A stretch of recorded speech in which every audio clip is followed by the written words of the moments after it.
नमस्कार, स्वागत है आपका बिहार समाचार में।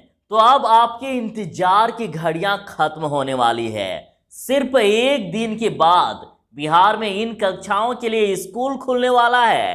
तो आखिर सरकार की क्या है आदेश, क्या है नई गाइडलाइन, क्या क्या नए नियम लागू होंगे? तो इन सभी सवालों पर बात करने से पहले आपसे अनुरोध है, कृपया वीडियो को एक लाइक अवश्य कर दीजिएगा। आपका लाइक करना ही हमारी मेहनत का फल होता है। 21 सितंबर से खुलने वाले हैं स्कूल और स्वास्थ्य मंत्रालय ने छात्रों के लिए जारी कर दिया है गाइडलाइन। और बिहार सरकार ने लगभग सभी तैयारियां पूरी कर ली है। स्कूलों के छात्र छात्राओं को किया जा रहा है जागरूक। कोरोना से बचना है तो साझा ना करें कॉपी और कलम, ये कहा जा रहा है। और देखिए, स्कूल प्रशासन ने शुरू कर दिया है सैनिटाइजेशन की प्रक्रिया। कई स्कूल ने प्रक्रिया पूरी भी कर ली है और छात्रों को सैनिटाइजर लेकर आने की सलाह दी जा रही है। छात्रों से कहा जा रहा है कि कोरोना से बचना है तो खुद रखें सावधानी। अपनी कलम, कॉपी, किताबें या पानी की बोतल किसी दूसरे साथी से साझा ना करें। हमेशा हाथ में ग्लव्स पहनकर रहें। ये जानकारी स्कूलों की तरफ से छात्रों को दी जा रही है। 21 सितंबर से 9वीं से लेकर 12वीं तक के छात्र किसी भी विषय में शिक्षक की मदद के लिए स्कूल आ सकते हैं। थोड़ी सी धैर्य रखें, आपके सभी सवालों के एक एक करके जवाब दिया जाएगा। देखिए, नए नियम लागू कि सभी स्कूलों को ऐसे शिक्षकों को आने से रोका जाना है जिनकी उम्र 50 वर्ष से अधिक होगी। बुजुर्ग शिक्षक और बुजुर्ग कर्मी को स्कूल नहीं बुलाया जाएगा। ज्ञात हो कि स्कूलों को 50% शिक्षकों को बुलाया जाना है और इसमें उन्हीं शिक्षकों को बुलाया जाएगा जिनकी जरूरत छात्रों को होगी। यानी सीधा सीधी कहना है कि बुजुर्ग शिक्षक और कर्मी नहीं आएंगे स्कूल में सिर्फ 50% कर्मी ही आ सकते हैं। और छात्रों को पानी की बोतल लेकर आने के लिए कहा गया है और साथ में सैनिटाइजर लेकर आने के लिए कहा गया है। और जिन छात्रों को सर्दी जुकाम होगा उन्हें स्कूल आने से मना किया गया है। यानी अब सरकार ने फैसला कर लिया है कि 21 सितंबर को स्कूल को खोला जाएगा। 9वीं से लेकर 12वीं तक के छात्र आ सकते हैं स्कूल में पढ़ने के लिए। तो अब बाकी कक्षाओं के लिए क्या होगा? पहली से लेकर 8वीं तक के बच्चे आखिर किस प्रकार से पढ़ाई करेंगे, ये भी बड़ा सवाल है। और इस बार बरती जाएगी कुछ एहतियात। तो देखिए, कोरोना वायरस को फैलने से रोकने की दिशा में स्कूलों को भी एहतियात बरतनी होगी। स्कूलों में थर्मल स्कैनर और पल्स ऑक्सीमीटर की उपलब्धता होनी जरूरी है। और स्कूलों में प्रवेश देने से पहले छात्र समेत पूरे स्टाफ की थर्मल स्कैनिंग करनी होगी और इसके अलावा उनके हाथ भी सैनिटाइज करने होंगे। टीचर व अन्य स्टाफ को फेस मास्क और हैंड सैनिटाइजर स्कूल की ओर से मुहैया कराया जाएगा।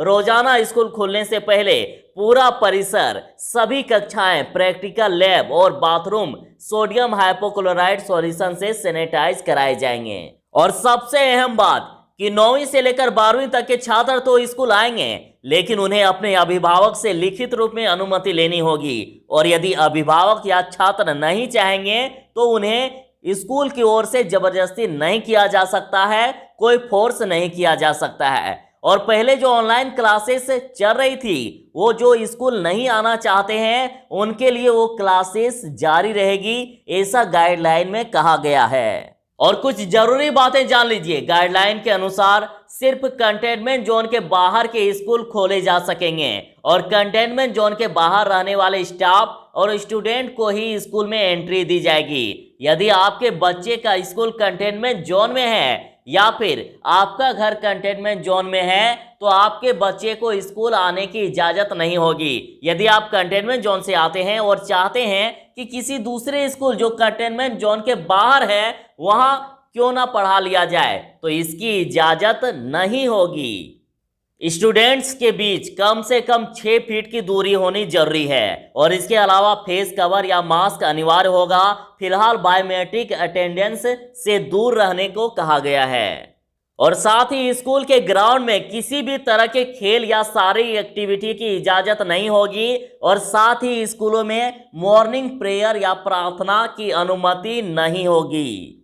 जो भी छात्र स्कूल नहीं आएंगे उनके लिए ऑनलाइन क्लासेस जारी रहेगी। स्कूल की कैंटीन भी बंद रहेगी। प्रैक्टिकल लैब के अंदर छात्रों के बीच दूरी बनाए रखने के लिए कम से कम संख्या में बैच बनाए जाएंगे। लैब के अंदर छात्र के लिए 4 वर्ग मीटर का गोला खींचा जाएगा।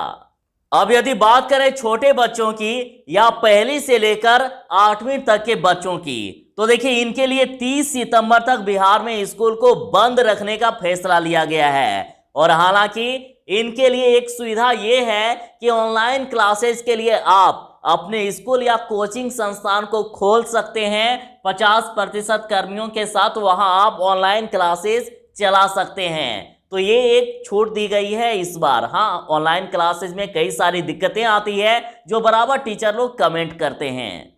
तो देखिए ऐसे में दिल्ली हाई कोर्ट का निर्देश है कि गरीब बच्चों को गैजेट के साथ इंटरनेट सुविधा उपलब्ध कराए स्कूल।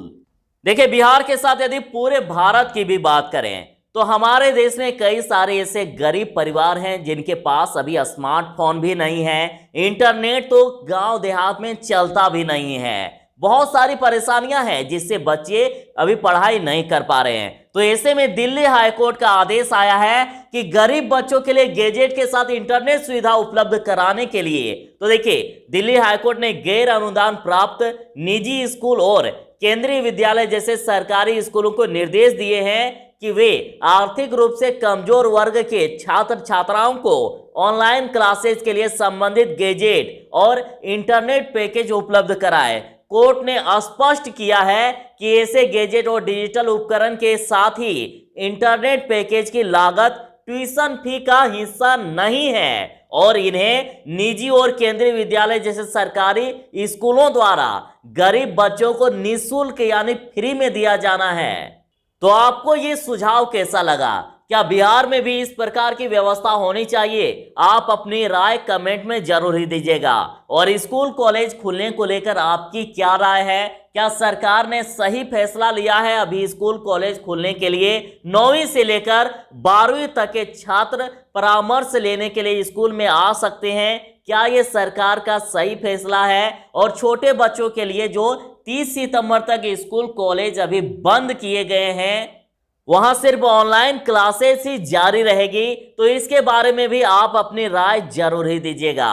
तो ये थी फिलहाल तक की बातें। तो चलिए मिलते हैं बस थोड़ी ही देर में ऐसे ही नई अपडेट के साथ। तब तक के लिए दीजिए इजाजत। बाय। जय हिंद। भारत माता की जय।